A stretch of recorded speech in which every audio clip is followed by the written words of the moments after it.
Hello everyone, my name is Habib Abdullah. I am the presenter of this channel. I'm here to continue reading the books Night Entertainment. Here we are in the episode 14. The topic of today is the hand that fed him. His stay at Kano had converted Kyauta into a robber of the best caliber. He had learned how to slip handcuff from his wrist. For the first day, he grudgingly tolerating this parental captivity. On the second day, he was restless. Before evening, handcuff and chain were laying on the pillow, and he himself was sitting on train bound for Lagos.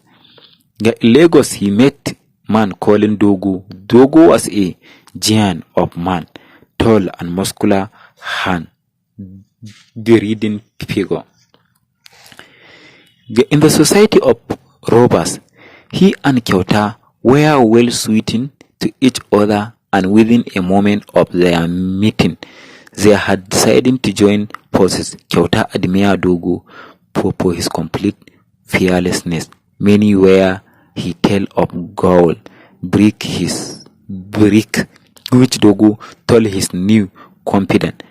The Gaul house had the advantage of Dogo that it provided him with a clean clothes, tolerable food, and shelter, just when he needed zesting most.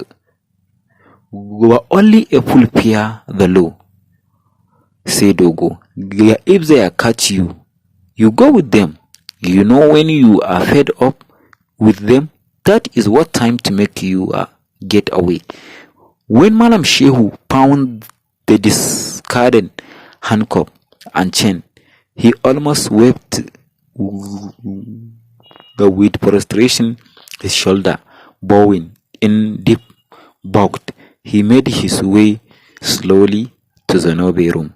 There was no plan which had not entered his mind for destruction, for his worm that was eaten away for his son.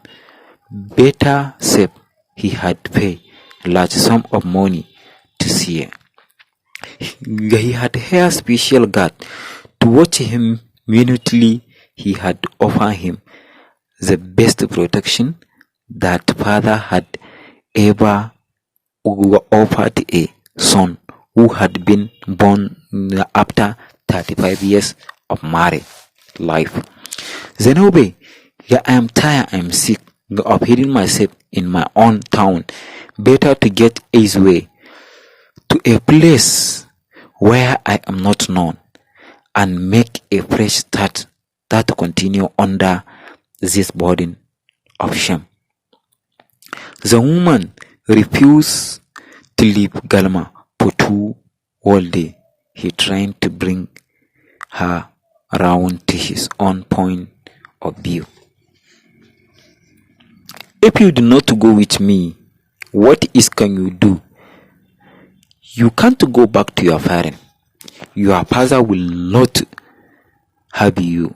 You can remain in my own household.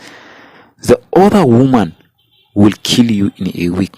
What can you do but follow me? If you don't, I will go with you. Zenobe whispered Malam Shehu.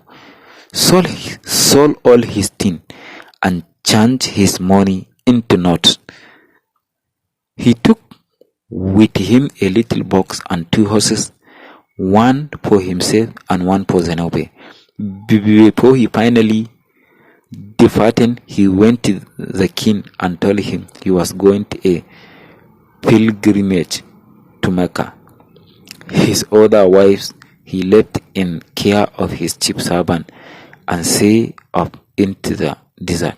Zenobe and Malam Shehu traveling until they had crossed 7 deserts and 7 oars, and then they come to town. Nobody from Galma could ever boast that he had traveled that far before. Shehu reporting himself to the king of the town, saying, that he proposed to remain there a trader. What is your name?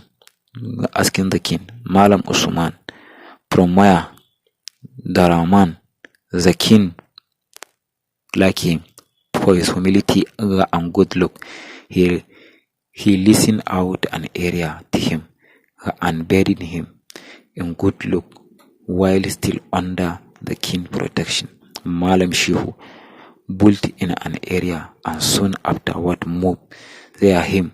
That gift of making money which Kyauta had all but killed a weakness again, and with a few years his arrival had begun to pile of money in heaps, his name traveling far and wide as man of wealth and good breeding.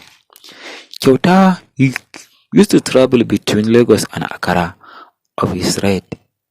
He was cocked and imprisoned many times, but Dogo philosophy had sunk so deeply into him.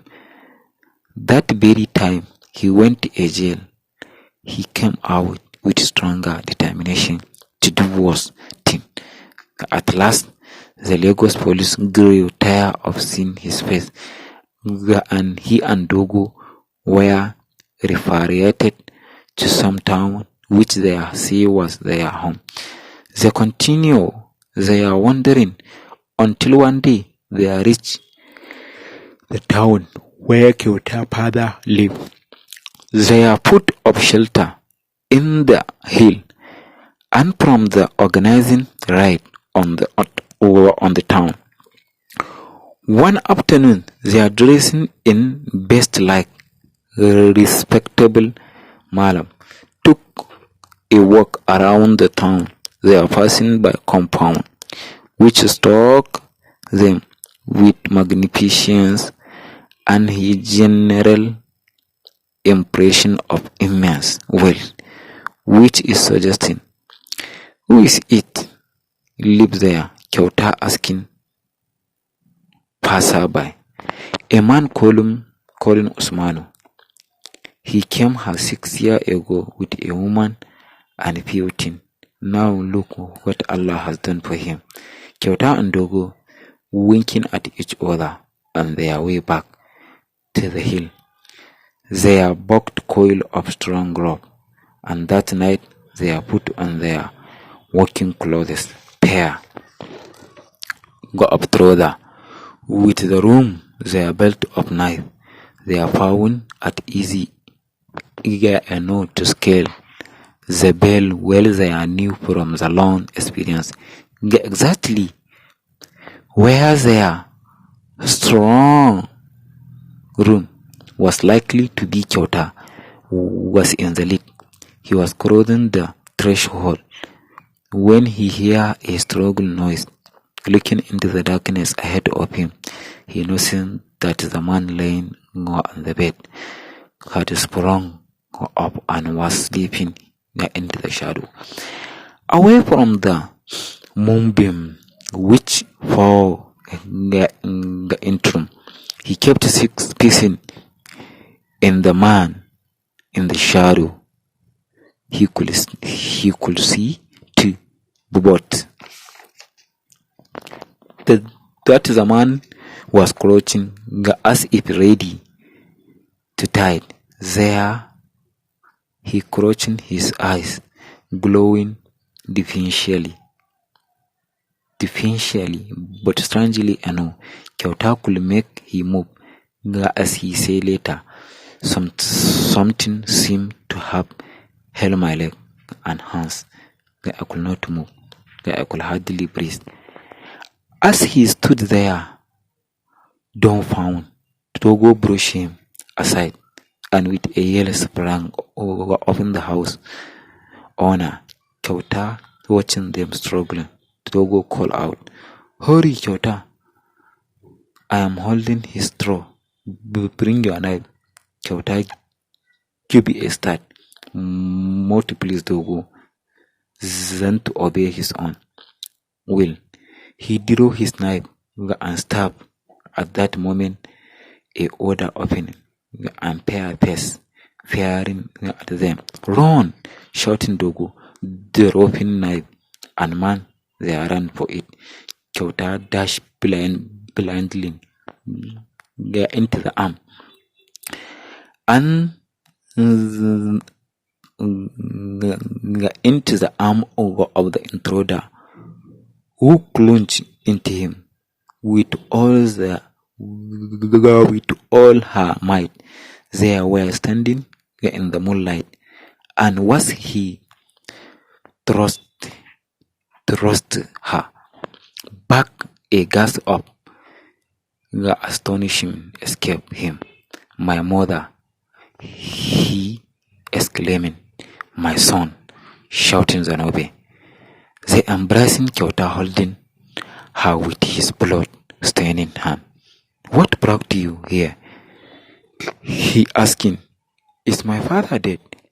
"Yeah, I came here with him, but my son, we're still in your father's house." "My father's house?" "I tell you where. At Galma. Where I left 3 many years ago. We could not stand the rebate you had done for our good home." Her eye filling with tear, and she buried her head on his breast. Dogo say, "Leave that woman alone, and then let us take what we want to take. You have been always a little woman. Learn you in jail. Leave her alone." Kyota's matter under Dogo word. How could he tell you a worthless robber friend? Thought he was that he had robbed his own mother. Her patient Dogo say lightly, "I will soon be finishing with her." "Have you done anything so far?" Zainabu asked. "We have broke into the strong room. A man was trying to oppose us, and of course, well, what do you think?" Dogo held him while a cut his throat. "He lies dead now. No more trouble for him." "You kill him?" Zainabu whispered. She ran toward the room, with Kyauta following at her heel. They struck light and found a body lying in there. It was Malam Shehu Kyauta, on father. He was quite dead. "You have killed your own father. You know the fate of a murderer, Kyauta. If you have anywhere to run, the better run now." "I will run, but first let me remove the rope by which we were entering his compound." They removed the rope from the wall. Then Zanobe opening a secret door and let him out in that night. Then she shouting, "Tape, tape." Dogo made at once for the spot where the rope hung, and where he found the wall block.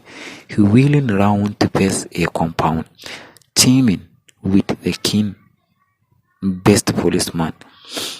Hearing that keen friend was in trouble, they had fallen into the compound in their dozen, their cock. Dogo at once, and he kept shouting, "He were two. Where two? We were two." Policemen dispersing all over the compound, bent on discovering the accomplice will be their wont into room after room until they came so that in which Malam Shehu lay. "You are sure you were two?" They are asking Dogo. "I swear by Allah." "What's the name of the second robber?" "Kyauta." "You are telling lie." They bound him in and removed him. Zenobi was weeping. Here is the end of episode 14. Here is the moral lesson. Disaster always fails on those who are greedy. If Malam Shehu had not been greedy by taking Abubakar fiancé, Zenobi from it, at whatever cost, Kyauta would not have been born to kill him. Malam Shehu. The misuse of financial power and the blatant show of wealth brought tragedy upon Malam Shehu. We should learn to always accept the good advice from our wise men in society, like the advice Malam Shehu Sambo give to Malam Shehu to forget about taking Zenobi as his wife. We shall be discreet in whatever do we become wealthy in life. If you take advantage of other disaster, will you await in future? Here is the moral lesson. Thank you, listener, for following us. This channel Habib24 TV. Thank you for the listening on this book. When we come to the next topic, is the last episode.